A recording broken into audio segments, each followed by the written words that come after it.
మీకు అనుభవం ఉంది. దాదాపు 3 డికేడ్స్ మీరు your into foreign service.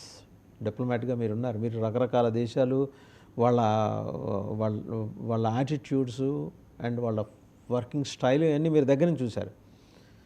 American స్టైల్‌ని కూడా దగ్గర నుంచి చూశారు కదా! మీరు నమ్ముతారా అండి వాళ్ళు మనకి టెక్నాలజీ ట్రాన్స్ఫర్ చేస్తారంటే? ఇప్పుడు మీరు అన్నది కొంతవరకు కరెక్ట్. ఎందుకంటే 100% టోటల్ ట్రాన్స్ఫర్ అయితే చెయ్యరు. క్రిటికల్ స్టెప్ ఎక్కడైతే ఉంటుందో అక్కడ వాళ్ళు పట్టుకోవాలని చూస్తారు. సింపుల్ ఎగ్జాంపుల్, వీళ్ళు ఏఐలో చాలా అడ్వాన్స్ అయిపోతున్నారు చైనీస్ అని వాళ్ళది నవేడా కంపెనీ నుంచి ఆ చిప్స్ గురించి బ్లాక్ చేసేసి, కానీ దాన్ని అధిగమించడానికి లోయెస్ట్ కాస్ట్ తోటి ఉపయోగించుకొని వాడు డీప్ సీక్ తీసుకొచ్చి వాళ్ళను 100 మిలియన్ వాడు చెప్పుకుంటే చాట్ జీపీటీ వీడు 6 మిలియన్తో ఇవన్నీ చేసి ఎంత ఫేమస్ అయిపోయింది. కొంతవరకు ఏదైతే వస్తుందో మన Indian scientist, Indian skilled man power కూడా ఒక స్టేజ్లో అలా వస్తుంది. ఓకే. సో కాబట్టి వాళ్ళ యాంగిల్లో వాళ్ళు తప్పకుండా క్రిటికల్ టెక్నాలజీ వాళ్ళ గుప్పిట్లో పెట్టుకోవాలని ఉంటుంది. కానీ ఈక్వల్లీ మన ఇంటెలిజెంట్ ఇండియన్ బ్రెయిన్ ఏమవుతుందంటే వాళ్ళు కూడా ఆలోచిస్తుంటారు. కాబట్టి ఒక స్టేజ్లో ఓకే మనం ఇద్దరం కలిసి పే చేయక తప్పదు అనే స్టేజ్కి అయితే వస్తుంది. తప్పకుండా టెక్నాలజికల్ ట్రాన్స్ఫర్ అయితే అవుతుంది, లేకపోతే వాళ్ళ ఎగ్జిస్టెన్స్ జరగదు. ఎందుకంటే మిగతా ఇప్పుడు రాఫెల్ ఉంది, మన ఫ్రాన్స్ వాళ్ళు ఉన్నారు, వాళ్ళు they are ready to transfer whatever technology. So అటువంటిప్పుడు ఏమైందంటే మళ్ళీ వాళ్ళే ఆల్రెడీ అప్పుడు F-16 లూజ్ అయిపోయి రాఫెల్ పడ్డాం కాబట్టి ఇప్పుడు కూడా మళ్ళీ మాక్రోన్ అన్ని ఆఫర్ చేశాడు. సో ఇప్పుడు వాళ్ళకు విన్ విన్ సిచ్యువేషన్ అవసరం అనేది అమెరికన్స్కు బాగా తెలుసు. తర్వాత ట్రంప్ ఎంత హార్డ్గా అనౌన్స్ చేసిన అమెరికా ఫస్ట్ అంటే మోదీ కూడా అన్నాడు కదా, America make America again great అన్నట్టు మేక్ ఇండియా గ్రేట్ అగైన్ అనే పాలసీలో ఉన్నాం కాబట్టి సో మేము కూడా ఈక్వల్గా డెవలప్ అవుతాము, వీల్ కోఆపరేట్ టుగెదర్ అన్నారు. సో అందుకని Modi better or best negotiator అది దాన్ని ఏదో అంటున్నప్పుడు సో తప్పదు. టెక్నాలజికల్ ట్రాన్స్ఫర్ అనేది క్రిటికల్. అది ఈ బిజినెస్ డీల్లో ఎంత వాల్యూమ్తో బిజినెస్ చేసిండ్రు, ఎంత మనం కొనుక్కుంటున్నాం, వాళ్ళు ఎంత కొనుక్కుంటున్నారు దానికంటే critical angle is with equipment మనకు ఎంత టెక్నాలజికల్ ట్రాన్స్ఫర్ వస్తుంది అనేది చాలా ఇంపార్టెంట్. అది క్రిటికల్. అది చాలా వరకు కొంతవరకు జరుగుతుంది కానీ మ్యాక్సిమం అడ్వాంటేజ్ మనం తీసుకోగలిగితే. ఫైనల్గా ఇంకొక విషయం చెప్పండి సార్, మేధో వలస ఇక మీదటైనా ఆగుతుందా భారతదేశం నుంచి? కొంతవరకు అవుతుంది కానీ 100% స్టాప్ కాదు.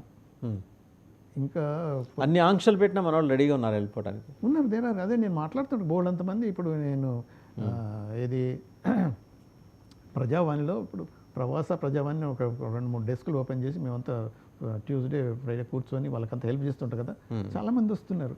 వాళ్ళకి చెప్తాం, ఎందుకండి మీరు ఇన్ని కష్టాలు వస్తున్నాయి, ట్రంప్ పీరియడ్లో బాగుండదు కదా, ఎందుకు పంపిస్తారు, ఇక్కడే చదివించవచ్చు కదా అంటే లేదు లేదు సార్ మా వాడు పోక తప్పదు, మా అమ్మాయి పోక తప్పదు, వాళ్ళ పక్కింటి వాళ్ళు పోయారు, వాళ్ళు వీళ్ళు పోయారు, ఇంత చేశారు, మా వాళ్ళు పంపించకపోతే వాళ్ళు ఇక్కడ చదువుకుంటే అయిపోతారు.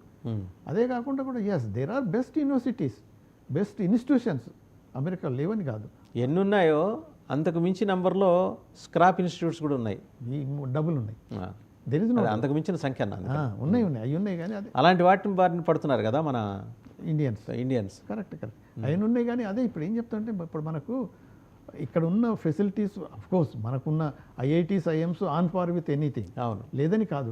కాకపోతే మన నెంబర్ ఎక్కువైపోయి వీటిల్లో అడ్మిషన్స్ దొరక్క ఇప్పుడు నిన్న ఒక కేసు జార్జియాలో పోయి ఆ అమ్మాయి చనిపోయింది ఎంబీబీఎస్ చదువుతూ. వాళ్ళంతా ప్రాబ్లం ఉండి సార్ ఏదైనా చేయండి తీసుకురావాలి, అది హెల్ప్ చేయాలని మన దుద్దిలో మన శ్రీధర్ బాబు గారే అది పంపించారు, అది రిక్వెస్ట్ చిన్నారెడ్డి పంపిస్తే ఆయన నాకు పంపిస్తే చూస్తున్నాము. అక్కడ నేను జార్జియా, ఆర్మేనియా, ఉజ్బెకిస్తాన్ చూశాను, అజర్బైజాన్. అక్కడ ఎడ్యుకేషన్ మన దాంట్లో 50% లేదు మెడికల్. నేను యాజ్ ఏ డాక్టర్ అని చూస్తున్నాను కదా, అయినా కానీ మన వాళ్ళు పోయి అక్కడ చదువుకొని ఏదో డిగ్రీ తీసుకొస్తున్నారు. సగం మంది కూడా పాస్ కావట్లేదు. ఏది ఫారెన్ గ్రాడ్యుయేట్స్ ఎగ్జామ్ పెడతాం కదా మెడికల్లో, అంత స్టాండర్డ్స్లో ఉంటాయి, అయినా కానీ చేస్తున్నారు. అంటే మన దగ్గర ఉన్న అవైలబిలిటీ రిసోర్సెస్ తక్కువనే కాబట్టి, డిమాండ్ ఎక్కువ ఉంది కాబట్టి. అదే కాకుండా ఇప్పుడు కొద్దిగా మిడిల్ క్లాస్ ప్రాస్పెరిటీ వస్తుంది కాబట్టి డబ్బులు ఉన్నాయి, అసలు లేకపోతే పోరు కదా. సో దాంతో ఇంతకు ముందు ఉన్నంత ఏదైతే ఒకప్పుడు ఎలా, ఎందుకంటే ఏదో చేసి వాడు ఫస్ట్ టైం సెమిస్టర్కు డబ్బులు కట్టేసి అడ్మిషన్ తీసుకుంటే అక్కడ పోయి ఏదో ఉద్యోగం చేసుకోవచ్చు, సంపాదించుకోవచ్చు, తర్వాత సెమిస్టర్స్కి తనే కట్టుకోవచ్చు. కానీ ఇప్పుడు అది జరగట్లేదు కాబట్టి ఇక్కడ నుంచి డబ్బులు పంపిస్తున్నాం, ఏం చేయాలంటే మరి అంతే తప్పదు కదా.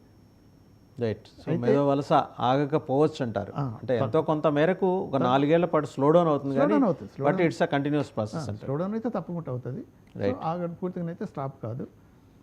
ఇంటెలిజెన్స్ సహకారం ఏ రకంగా ఉంటుంది అంటే టెర్రరిజంని అడ్రస్ చేయడంలో? ఇప్పుడు మాత్రం ఎందుకంటే మనం రియాలిటీ గురించి మాట్లాడిన అయితే ఇప్పుడు intelligence chief Tulsi Gabbard first person to call on the prime minister. Discussion జరిగినప్పుడు ఈ టెర్రరిజం తర్వాత టాక్స్లలో కూడా రావటం, ప్రెసిడెంట్ అనౌన్స్ చేయటం, ట్రంప్ అనౌన్స్ చేయటం అని అంటే వాళ్ళ దృష్టిలో చాలా వరకు ఇంపార్టెంట్ ఇష్యూగా మారింది. ఇగ్నోర్ చేయడానికి వీలు లేదు. Intelligence including other drug traffickers, human trafficking, అదే కాకుండా టెర్రరిస్ట్ మీద కూడా చాలా వరకు కొంతవరకు దృష్టి పడ్డది. మన వాళ్ళు కూడా దే ఫ్లాగ్డ్ అటెన్షన్. కాబట్టి దీంట్లో కోఆపరేషన్ చాలా వరకు ఉంటుందని నా నమ్మకం. సో ఇంటెలిజెన్స్ ట్రాన్స్ఫర్ అనేది ఉంటుంది, ఇంటెలిజెన్స్ షేరింగ్ చాలా జరుగుతుంది కూడా. ఇంటెలిజెన్స్ ఇప్పుడు బార్డర్ సెక్యూరిటీ అన్నప్పుడు ఇంటెలిజెన్స్ షేరింగ్ మనకు స్కిర్మిషెస్ జరుగుతున్నప్పుడు మనకంటే ఎక్కువ వాళ్ళకి ఇంటెలిజెన్స్ వచ్చి వాళ్ళు మనతో షేర్ చేసింది. అవును అవును, చైనాతో స్కిర్మిష్ అవుతున్నప్పుడు. అంటే అటువంటి